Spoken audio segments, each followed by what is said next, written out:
जबलपुर में आयोजित एक पत्रकार वार्ता के दौरान कांग्रेस के राष्ट्रीय प्रवक्ता साधना भारती ने राम मंदिर ट्रस्ट और जमीन खरीद फरोख्त में बड़े पैमाने पर घोटाले का आरोप लगाया है। कांग्रेस प्रवक्ता ने कहा कि सुप्रीम कोर्ट के निर्देश के बाद प्रधानमंत्री नरेंद्र मोदी द्वारा गठित इस ट्रस्ट में कथित तौर पर करोड़ों रुपए की हेराफेरी हुई है। उन्होंने आरोप लगाया कि 2 करोड़ और 9 करोड़ रुपए की जमीनों को ट्रस्ट द्वारा क्रमशः 18 करोड़ और 55 करोड़ रुपए में खरीदा गया, जिसमें नजूल की जमीनें भी शामिल थीं।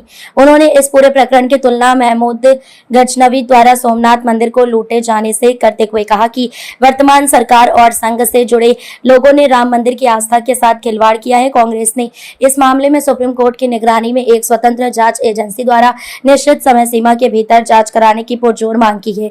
इसके साथ ही उन्होंने चंपत राय, अनिल मिश्रा और गोपाल राव जैसे पदाधिकारियों के नामों को एफआईआर से बाहर रखने पर भी सवाल उठाए। राहुल गांधी के मंदिर न जाने के सवाल पर उन्होंने तीखा रुख अपनाते हुए कहा कि आस्था हृदय में होती है और सवाल उनसे पूछा जाना चाहिए जो मंदिर में रहकर भी उसके साथ खिलवाड़ कर रहे हैं। कांग्रेस नेताओं ने चेतावनी दी कि वे इस मुद्दे को लेकर संसद से सड़क तक अपनी आवाज बुलंद करते रहेंगे। देखिए, सबसे पहली मांग ये है कि जो चोरी हुई है उसमें असल चंदा चंपत चोरी कांड के जो चीफ चौकीदार है वो क्या नागपुर और नई दिल्ली में बैठे हैं, हमारा प्रश्न है। क्योंकि पीएम मोदी जी ने ही गठित की थी, सुप्रीम कोर्ट के निर्देश के बाद राम मंदिर ट्रस्ट का गठन किया। उन्होंने ही उसमें 3 वरिष्ठ आईएएस अधिकारियों को पदेन सदस्य बनाया। उन्होंने ही आरटीआई एक्ट से पीएम केयर फंड की तरह राम मंदिर ट्रस्ट को बाहर करवाया। तो अब जवाबदेही मोदी जी की भी है, मोहन भागवत जी की भी है और विश्व हिंदू परिषद के अंतरराष्ट्रीय अध्यक्ष बने हुए आलोक जी की भी है। तो इन्हें आना चाहिए, इनसे पूछताछ होनी चाहिए, इनको भी जवाब देना चाहिए। दूसरी बात, हमारी मांग है कि एक स्वतंत्र जांच एजेंसी के द्वारा सुप्रीम कोर्ट की सरपरस्ती में निश्चित समय सीमा में इसकी जांच हो और जो अयोध्या की आस्था हरण के जो अहम आरोपी हैं उनको जल्द से जल्द जेल की सलाखों के पीछे पहुंचाया जाए। और चंपत राय, अनिल मिश्रा और गोपाल राव को एफआईआर से क्यों बाहर किया गया है, उनका नाम क्यों नहीं है, ये भी बड़ा प्रश्न है। चंपत राय जी इस्तीफा देकर इन चीजों से अपनी जिम्मेदारी से भाग नहीं सकते, ये सबसे बड़ी बात। मोदी जी से भी होनी चाहिए ना, मोहन भागवत जी के साथ, यही सबसे बड़े लोग हैं, इन्होंने ही सब कुछ किया, सब श्रेय लेते रहे।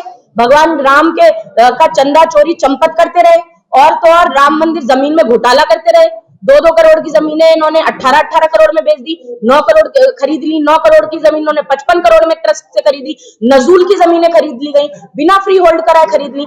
तो इस तरीके का मुझे लगता है इतना गमन करना, 17 बार महमूद गजनवी ने सोमनाथ मंदिर को लूटा, लेकिन ये बगुला भगत विशैली बीजेपी ने संघियों के साथ मिलकर 70 बार से अधिक राम मंदिर को लूटा। ये मैं अपनी कोई मेरा ये बयान नहीं है, सिर्फ ये इन्हीं की एसआईटी की आरंभिक जांच रिपोर्ट का कहना है। शर्म की बात है। राहुल गांधी अब जाएंगे राम मंदिर?